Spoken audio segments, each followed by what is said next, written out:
Discuss करते हैं। So the third point is growth. The third point is growth. अब growth में क्या हो रहा है, अब यहाँ पे अल्टीमेटली ये एक बहुत ही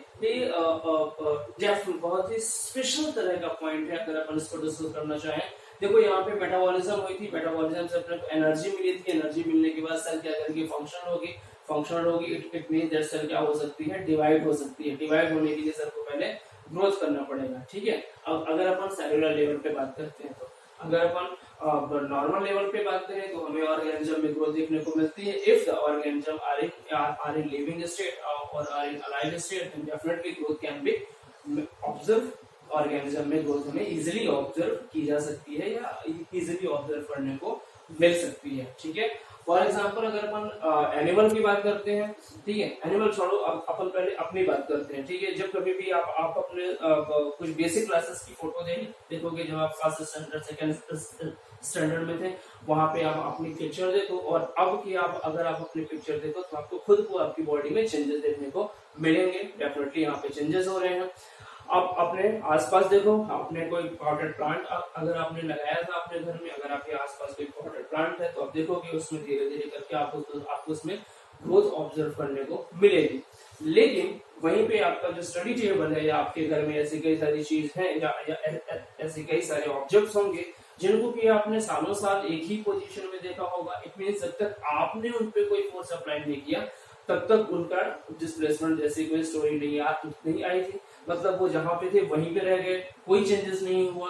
नॉन लिविंग की कंडीशन में है, डेफिनेटली चेंज कैसे हो सकता है। आप अलाइव स्टेट में थे तो आपकी बॉडी क्या हो रही थी, कॉन्टिन्यूसली ग्रोथ हो रही थी।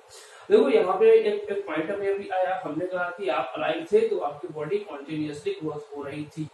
अब यहाँ पे एक क्वेश्चन आता है बेटा कि क्या हमेशा ऐसा पॉसिबल है कि ग्रोथ हमेशा होती रहे।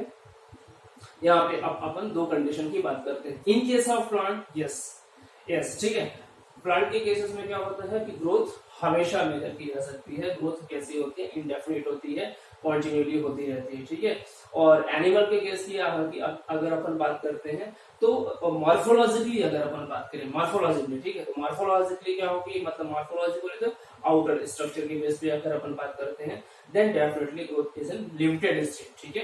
एनिमल के केसेस में, ह्यूमन बीइंग के केसेस में क्या होगा, ग्रोथ हमेशा लिमिटेड स्टेट में होती है, लेकिन प्लांट के केसेस में ये इंडेफिनिट होती है। ओके, ये स्टेटमेंट्स आपको आपकी बुक्स में इजीली मिल जाएगा और डेफिनेटली ये काफी इंपॉर्टेंट स्टेटमेंट है। कई बार इससे क्वेश्चंस अराइज हुआ है आपके नीट एग्जामिनेशन। वेल, ग्रोथ के बाद अपन डिस्कशन करते हैं रिप्रोडक्शन की, ठीक है। फिर से एक बहुत ही मजेदार टॉपिक है, एक बहुत ही इंपॉर्टेंट फीचर है ये भी लिविंग बीइंग्स का। अगर वहां पे ऑर्गेनिज्म अलाइव है, अगर ऑर्गेनिज्म अलाइव है तो डेफिनेटली उसमें अपने को रिप्रोडक्शन की प्रोसेस देखने को मिलेगी। एक्सेप्शनल केसेस को छोड़ दिया जाए, ठीक है। एक्सेप्शनल केस के अलावा अगर अपन देखें तो हमें ऑर्गेनिज्म में रिप्रोडक्शन की प्रोसेस इजिली ऑब्जर्व करने को मिल सकती है, देखने को मिल सकती है। ओके, रिप्रोडक्शन की प्रोसेस का बेसिक मीन्स क्या होता है या अपन कह सकते हैं बेसिक नीड क्या होता है। भाई इन सब का तो नीड समझ में आता है, सेलुलर स्ट्रक्चर बॉडी फॉर्मेशन के लिए हो गया, मेटाबॉलिज्म एनर्जी प्रोडक्शन के लिए हो गया, ग्रोथ डेफिनेटली अगर ऑर्गेनिज्म में एनर्जी मिल रही है तो ग्रोथ होगी तो उसकी जो सेल्स हैं वो डेवलप होती रहेंगी और वो अपना फंक्शन इजीली परफॉर्म कर सकती है, ठीक है। रिप्रोडक्शन में देखो इसका जो बेसिक पर्पस है, इसके नाम पे ही कंफर्म है, री एंड प्रोडक्शन, ठीक है। री मतलब अब क्या अपन समझ सकते हैं, again and again and again and again, ठीक है। प्रोडक्शन मींस ऑब्वियसली प्रोड्यूस करना, ठीक है, again and again production of something, ठीक है। देन डेफिनेटली अगर लिविंग थिंग्स अलाइव है तो डेफिनेटली वहां पे प्रोडक्शन की प्रोसेस हमें देखने को मिलेगी। न्यू ऑफ स्प्रिंग्स फॉर्मेशन की प्रोसेस इजीली हमें देखने को वहां पे मिल सकती है। ऑफ स्प्रिंग्स के फॉर्मेशन से क्या होगा, ऑफ स्प्रिंग्स का फॉर्मेशन होगा तो उस पर्टिकुलर ऑर्गेनिज्म की हायरार्की मेंटेन रहेगी, उसकी स्पीशीज हमेशा मेंटेन रहेगी, इस पूरी दुनिया में उसका अस्तित्व बना हुआ रहेगा। अदरवाइज एक्सटेंट कंडीशन, जैसा डायनासोर के साथ हुआ, जैसे बहुत सारे एनिमल्स अभी आपको देखने को मिलेंगे। आपको डायवर्सिटी वाले चैप्टर में प्रीवियस क्लासेस में आपको पढ़ के रखे हैं कि कुछ ऑर्गेनिज्म है जो कि बिल्कुल नहीं लाइक गोल्डन वर्ड बिल्कुल जा चुके हैं, एक्सटेंट की कंडीशन में है, ऑल्दो इन्वायरमेंटल इफेक्ट हुआ हो, कुछ भी कारण हुआ हो, बट अल्टीमेटली पॉइंट का न्यू ऑफस्प्रिंग्स का नहीं बन पाना। अल्टीमेटली क्या हुआ कि रिप्रोडक्ट या तो जो लास्ट लीनिएज थी उनकी वो रिप्रोडक्टिव स्टेज तक पहुंच नहीं पाए, वो रिप्रोडक्टिवली मैच्योर नहीं हो पाए कि ऑफस्प्रिंग बनाने की उनकी प्रोसेस स्टार्ट हो सके, या जो भी कंडीशन रहा हो सकता है कि वहां पे कुछ फिजिकल बैरियर आया हो या इन्वायरमेंटल बैरियर आया हो, अल्टीमेटली कुछ भी केसेस हुआ हो, अल्टीमेटली कहानी क्या हुई थी कि वहां पे ऑफ स्प्रिंग्स की फॉर्मेशन की प्रोसेस नहीं हो पाई, न्यू ऑफ स्प्रिंग्स फॉर्म नहीं हो पाए लास्ट लीनिएज के through, then definitely organism will be in extension state. ठीक है, वहां पे वो एक्शन हो गए, नॉन लिविंग की कंडीशन में चले गए। तो अगर लिविंग बीइंग्स हैं तो कुछ एक्सेप्शन की कंडीशन को छोड़े तो रिप्रोडक्शन की प्रोसेस मिलेगी, ऑफ स्प्रिंग्स के फॉर्मेशन की प्रोसेस हमें देखने को मिलती है, और अगर ऑफ स्प्रिंग्स का वहां पे फॉर्मेशन हो रहा है तो अपन कह सकते हैं कि ऑर्गेनिज्म में अलाइव स्टेट में है। देखो अभी तक अपन ने क्या बात करी, एक मेजर लेवल पे अभी तक अपन बात कर रहे हैं। In case of cellular case की अगर अपन बात करते हैं ना, तो अपने को सेल डिवीजन देखने को मिलता है। अपन ने पहले भी पढ़ा था ना कि ओमिनस सेलुली ए सेलुलर, अपन ने पढ़ा था ओमिनस सेलुली ए सेलुलर, अपन ने ये चीज बात की थी पहले भी कि new cells are arise from their old one cells, और you can say just pre existing cells. अपन ने ये बात 9th में साइटोलॉजी में अपन ने करके रखी हुई थी। ठीक है, वहां पे अपन बताते थे कि जो नई सेल है उसका वो जो अराइज होती है या वो बनती है, वो कहां से बनती है, ओल्ड वन सेल से बनती है, प्रीवियस सेल से बनती है। ठीक है, तो देन डेफिनेटली वहां पे सेलुलर रिप्रोडक्शन की अपन बात कर रहे थे। रिप्रोडक्शन का मतलब ही होता है ना offspring production, then definitely cellular level पे बात करेंगे तो जो नई सेल का जो फॉर्मेशन हो रहा है वो डेफिनेटली सेलुलर रिप्रोडक्शन का ही केस वहां पे हुआ होगा। अब अपन बात करते हैं, चलो जब अपन कह रहे थे रिप्रोडक्शन को कि कुछ एक्सेप्शन केस को अगर अपन छोड़े, एक्सेप्शन केस क्या हो सकते हैं, in case due to any accidental और due to any disease condition the organism are in sterile stage और आर इन इनफर्टाइल कंडीशन। ठीक है, अब क्या हुआ, वहां पे ऑर्गेनिज्म अलाइव तो है बट रिप्रोडक्टिवली वो इनएक्टिव है ना। रिप्रोडक्टिवली जो रिप्रोडक्टिव ऑर्गन्स हैं या जो रिप्रोडक्टिव की जो फिजियोलॉजी है वो प्रॉपर फंक्शनिंग नहीं हो पा रही है। जब उसकी प्रॉपर फंक्शनिंग नहीं हो पा रही है, इट मींस दैट वहां पे ऑर्गेनिज्म alive तो है, और organisms are still in alive state but it unable to produce its offsprings or new young ones, then definitely upon reproduction को फिर क्या हुआ कि वहां पे एक एक्सेप्शन केस बनता है कि यार ठीक है ऑर्गेनिज्म अलाइव है बट फिर भी रिप्रोडक्शन की प्रोसेस वहां पे फॉलो नहीं होती है। कुछ ऑर्गेनिज्म ऐसे होते हैं जैसे डंकी हो गया, ठीक है, ऑर्गेनिज्म अलाइव की कंडीशन में है बट फिर भी इनफर्टाइल है, न्यू ऑफस्प्रिंग्स को नहीं बना सकता है। ऐसे कुछ केसेस अभी आगे अपने को देखने को मिल सकते हैं। वेल ये रिप्रोडक्शन की कहानी हो गई यहाँ पे। ये अब देखो एक बड़ा ही अच्छा सा पॉइंट आता है, अभी थोड़ी देर बाद अभी अपन डिस्कस करेंगे कि इनमें से कौन से कैरेक्टरिस्टिक्स हैं जो कि डिफाइनिंग कैरेक्टरिस्टिक्स हैं लिविंग बीइंग्स के। ठीक है, पहले अपन इन सबको फिनिश करते हैं, देन इसके बाद एक नेक्स्ट पॉइंट आता है बेटा कॉन्शियसनेस का। कॉन्शियसनेस बोले तो रिस्पॉन्ड टू देयर स्टिमुली। ठीक है, अब if the organism is in alive state, अगर ऑर्गेनिज्म लिविंग कंडीशन में है या अलाइव स्टेट में है तो डेफिनेटली अपने सराउंडिंग के अकॉर्डिंग उसकी बॉडी में कुछ ना कुछ रिस्पॉन्स होंगे, कुछ ना कुछ चेंजेस शो करेगा, कुछ ना कुछ स्टिमुलस वो डेफिनेटली शो करेगा, और यू कैन से सेंसस प्रोड्यूस करेगा और वो सेंसिटिविटी शो करेगा। ठीक है, डेफिनेटली यहाँ पे अपन ऑर्गेनिजम्स ये रेगुलरिटी है रिस्पॉन्स टू स्टिमुली, इसको अपन लिविंग बीइंग की कैरेक्टरिस्टिक्स में रखते हैं। अगर इन डेड कंडीशन में है डेफिनेटली वहां पे अपने को किसी भी तरीके का रिस्पॉन्स देखने को नहीं मिलेगा। फॉर एग्जांपल आप बैठे हुए थे और आप मॉस्किटो आया और मॉस्किटो बाइट हुआ तो सडनली आपका ध्यान जाता है, ओ मॉस्किटो ने बाइट किया, आपकी बॉडी में क्या हो रहे हैं, सेंसेशंस हो रहे हैं, आपकी बॉडी ने कुछ रिस्पॉन्स दिया है, कुछ वहां पे उसने सेंसिटिविटी प्रोड्यूस की है, सेंसिटिविटी बताई। तो अभी आप लिविंग कंडीशन में हो और सोचो अगर डेड ऑर्गेनिज्म हो उसको कितना भी मॉस्किटो बाइट होता है इसको कोई फर्क नहीं पड़ेगा, है ना। देन सेकंड चीज अगर अपन बात करते हैं, आपने अर्थवर्म देखा होगा, अर्थवर्म की बॉडी को अगर आप टच करेंगे तो उसकी बॉडी में क्या होगा, श्रिंकिंग की कंडीशन होती है, वो श्रिंक होता है, सेंसिटिविटी शो हो रही है। प्लांट के केसेस में पहले अगर अपन बात करते हैं तो प्लांट के केसेस में भी अपन सेंसिटिविटी इजीली ऑब्जर्व कर सकते हैं। ठीक है। देखो जिस तरीके से एयर प्रेशर होता है उसी तरीके से प्लांट्स का की जो ब्रांचेस है या उनकी लीव्स है इजिली मूवमेंट देखने को मिल सकता है, ठीक है। ओके, फोटोसिंथेसिस होती है, लाइट एनर्जी वो यूज करते हैं, है ना, लाइट एनर्जी यूज करते हैं, देन डेफिनेटली उनकी फूड फ्रूट प्रोसेसिंग होती होगी और उसके बाद वो इजीली ग्रो कर जाते हैं लाइट के ही अकॉर्डिंग। सेंसिटिव, अगर आपको प्लांट की सेंसिटिविटी ऑब्जर्व करनी है तो बड़ा अच्छा सा फंडा है कि आप मॉर्निंग 6 AM आई में सनराइज के टाइम पे और सनसेट के टाइम पे आप प्लांट्स की लीफ को जरा देखिएगा। उसमें क्या होगा, लीफ डे टाइम पे कंप्लीटली खिली हुई होती है एंड जैसे जैसे इवनिंग टाइम पीरियड आता है लीफ आपस में स्टिक होना स्टार्ट होती है या वो डल हो जाती है। That is due to sensitivity. Plant sensitivity से रिलेटेड आपने टाइम पे कुछ एक्सपेरिमेंट्स किए थे, movement of plant according to water और अकॉर्डिंग टू सनलाइट, ये सब एक्सपेरिमेंट आपने करके रखे हुए हैं।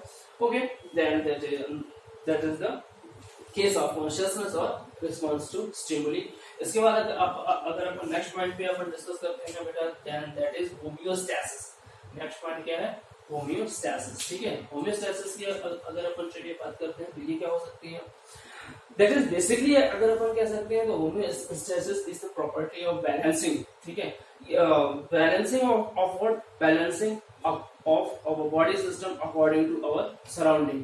जिस तरीके से हमारा सराउंडिंग है, जिस तरीके से हमारा चारों तरफ का स्पेस है, उसके अकॉर्डिंग हमारी बॉडी का बैलेंस मेंटेन करना, ठीक है, उसके अकॉर्डिंग हमारी बॉडी का बैलेंस मेंटेन करना, that is called homeostasis. Okay, for example चलिए अभी अपन डिस्कशन करते हैं। जैसे अभी देखो समर का सीजन है ना, तो अब क्या हुआ कि अब ठीक है अपने पास इलेक्ट्रिसिटी है, बाकी सारी की सारी चीज है। इमेजिन करो कि ठीक है कभी ऐसा हुआ कि इलेक्ट्रिसिटी नहीं है या कुछ ऐसे पुअर पर्सन की, चलो अगर अपन बात करते हैं नॉर्मल पर्सन की, वर्कर लोगों की अपन बात करते हैं जिनके पास ये सारी की सारी फैसिलिटीज नहीं होती हैं, तो अलाइव तो वो भी है, they are still in alive condition, ठीक है। क्या हुआ कि हमारी बॉडी ने एक्सटर्नल टेम्परेचर के अकॉर्डिंग हमारी बॉडी ने हमें मेंटेन कर दिया, हमारी बॉडी का टेम्परेचर हमारे एक्सटर्नल टेम्परेचर के अकॉर्डिंग मेंटेन हो चुका है। या अपन ये भी कह सकते हैं, जैसे देखो अभी समर की कंडीशन है, देन कुछ टाइम बाद सीजन चेंज होगा और विंटर की कंडीशन आएगी एंड द सेम थिंग, फिर हमारी बॉडी क्या हो जाएगी, उसका टेम्परेचर उसके अकॉर्डिंग मेंटेन हो जाता है, ठीक है। इन केस ऑफ बर्ड्स की अगर अपन बात करते हैं या कुछ ऑर्गेनिज्म ऐसे होते हैं जो अपने बॉडी के अंदर का टेम्परेचर चेंज नहीं कर सकते, इसलिए वो क्या करते हैं, उस पर्टिकुलर जोन को ही चेंज कर देते हैं। जिस जगह पे वो रह रहे हैं और जहाँ पे टेम्परेचर चेंजेस हुआ है वो क्या करते हैं, अल्टीमेटली वहां से स्विच करके किसी दूसरी जगह चले जाते हैं। मतलब अल्टीमेटली क्या हो रहा है कि ऑर्गेनिज्म अपने आप को बैलेंस कर रहा है, ठीक है। ऑर्गेनिज्म का एक जगह से दूसरी जगह चले जाना, वो माइग्रेट की कंडीशन आएगी, उसके लिए अपन एक नीचे हमारे पास पॉइंट है जिनको भी हम डिस्कस करेंगे। वेल अभी अपन होमियोस्टैसिस में अपन डिस्कशन कर सकते हैं इस स्पेशली किस पॉइंट का, अकॉर्डिंग टू एनवायरनमेंट अपने बॉडी का बैलेंस मेंटेन करना, और स्पेशली यहाँ पे थर्मल रेगुलेशन की ही बात की जाती है, ठीक है।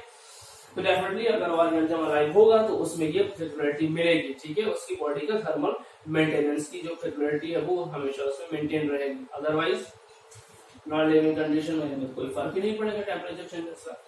Then the next one is variation and adaptation. Next point पे चलो अपन डिस्कस करते हैं वेरिएशन एंड एडॉप्टेशन। अगर ऑर्गेनिज्म अलाइव है तो डेफिनेटली इसके सराउंडिंग के अकॉर्डिंग उसकी बॉडी में कोई ना कोई चेंजेस आएंगे, चेंजेस होंगे मतलब वेरिएशन होंगे, और वो चेंजेस हो सकता है उस एक्सटर्नल एटमॉस्फेरिक कंडीशन को अडॉप्ट करने के लिए उसकी बॉडी में कुछ चेंजेस आएंगे, और ऐसा हो सकता है कि ये जो अडॉप्ट करने की कंडीशन है या ये जो एडॉप्टेशन है ये लॉन्ग टर्म, शॉर्ट टर्म या परमानेंट हो सकता है, ठीक है। That is according to external condition, ठीक है, किस तरह की कंडीशन में और ऑर्गेनिज्म और कितने टाइम पीरियड के लिए है उसके अकॉर्डिंग ये चेंजेस हो सकते हैं, variation and adaptation. Living beings के कैरेक्टर जैसे नॉन लिविंग में अपने किसी भी तरीके का वेरिएशन देखने को नहीं मिलता, किसी भी तरीके का एक्सटर्नल इन्वायरमेंट के अकॉर्डिंग उनको अपने बॉडी में चेंजेस करने को नहीं मिलता, चेंजेस देखने को नहीं मिलता, एडॉप्टेशन की प्रोसेस वहां पे देखने को अपने को नहीं मिलती है। Next one is removal of waste. Definitely देखो, अब देखो अगर ऑर्गेनिज्म लाइफ की कंडीशन में है तो डेफिनेटली उसमें क्या होगा, उसमें फिजियोलॉजिकल एक्टिविटी उसमें परफॉर्म कराई जा रही होंगी, ठीक है। अब अगर ऑर्गेनिज्म में फिजियोलॉजिकल एक्टिविटीज परफॉर्म कराई जा रही हैं then definitely physiological activities for example nutrition की प्रोसेस हो सकती है, रेस्पिरेशन की प्रोसेस हो सकती है, सर्कुलेशन की प्रोसेस हो सकती है। डेफिनेटली हर एक प्रोसेस का कुछ ना कुछ क्या होता होगा वहां पे, हर एक प्रोसेस का वेस्ट मटेरियल आएगा, ठीक है। हो सकता है ये रेस्पिरेटरी वेस्ट हो सकता है ये नाइट्रोजनस वेस्ट हो, किसी भी तरीके का वेस्ट हो सकता है, तो एक्सक्रीटरी सिस्टम वहां पे फॉलो कराया जाएगा, मतलब वेस्ट मटेरियल जो भी बनेगी उनका बॉडी से रिमूवल होगा, ठीक है। डेफिनेटली रिमूवल की प्रोसेस वहां पे आएगी। नॉन लिविंग ऑर्गेनिज्म में ये प्रोसेस अपने को देखने को नहीं मिलती। देन हीलिंग एंड रिपेयर की अपन चलो बात करते हैं। If the organism are in alive state definitely वहां पे बाउंड हीलिंग की प्रोसेस होगी। बाउंड हीलिंग समझते हैं ना, चोट लग गई फॉर एग्जांपल, चलिए तो आप कुछ वर्क कर रहे थे और आपकी फिंगर में कट लगा, ठीक है, ब्लीडिंग हुई, देन थोड़ी देर बाद क्या हुआ, अब वो जो ब्लड था वो क्लॉट हो चुका है और कुछ दिनों के बाद आपकी बॉडी में धीरे धीरे करके क्या होता है, जहाँ पे कट लगा हुआ था वहां पे फीलिंग होना स्टार्ट होती है, ठीक है, और कुछ नई सेल्स वहां पे डेवलप होती हैं और आपकी चोट धीरे से ठीक हो चुकी होती है। मतलब आपका बाउंड हीलिंग हुआ, रिपेयरिंग भी हो गई, आपका चोट भी ठीक हो गया और वहां पे उसकी रिपेयरिंग भी हो चुकी है। एग्जाम्पल अगर अपन बात कर सकते हैं, ठीक है, आपको कट लगा था वो रिपेयर हो गया। आपने लिजर्ड देखी है, लिजर्ड की जो टैल क्या होती है, कई बार कट गई, टैल कटने के बाद क्या होता है, उसमें रिजेनरेशन हो जाता है, रिजेनरेशन होगा। तो ये जो वाउंड हीलिंग है, रिपेयर है, रिजेनरेशन है, ये सारी की सारी कैरेक्टरिस्टिक्स है लिविंग ऑर्गेनिज्म का, ठीक है। फिर क्या हुआ, डेथ के केसेस में अगर अपन बात करते हैं ना, तो डेथ क्या है, अल्टीमेट, ये एक अल्टीमेट ये भी फीचर माना गया है। अगर ऑर्गेनिज्म लाइव कंडीशन में है देन डेफिनेटली कभी ना कभी ये डेड कंडीशन में आएगा। Maybe natural condition death हो, maybe accidental conditional death हो, बट ऑर्गेनिज्म लिविंग स्टेट से नॉन लिविंग स्टेट में वहां पे जंप कर रहा है, ठीक है, और ऑर्गेनिज्म लिविंग स्टेट से नॉन लिविंग स्टेट में वहां पे जंप कर रहा है या जा रहा है, इट मींस दैट वो डेथ की कंडीशन में जा रहा है, ठीक है। तो ये सारे के सारे फीचर्स ये काउंट होते हैं लिविंग बीइंग्स की कैरेक्टरिस्टिक फीचर में। अब अपन को ये डिस्कस करना है कि cellular structure, metabolism, growth, reproduction, consciousness, homeostasis, variation and adaptation, removal of waste, repair and death, इन सारे के सारे कैरेक्टरिस्टिक्स में। अच्छा, इसके अलावा एक और कैरेक्टरिस्टिक्स अपन बात कर सकते हैं ऑर्गेनाइजेशन की, है ना।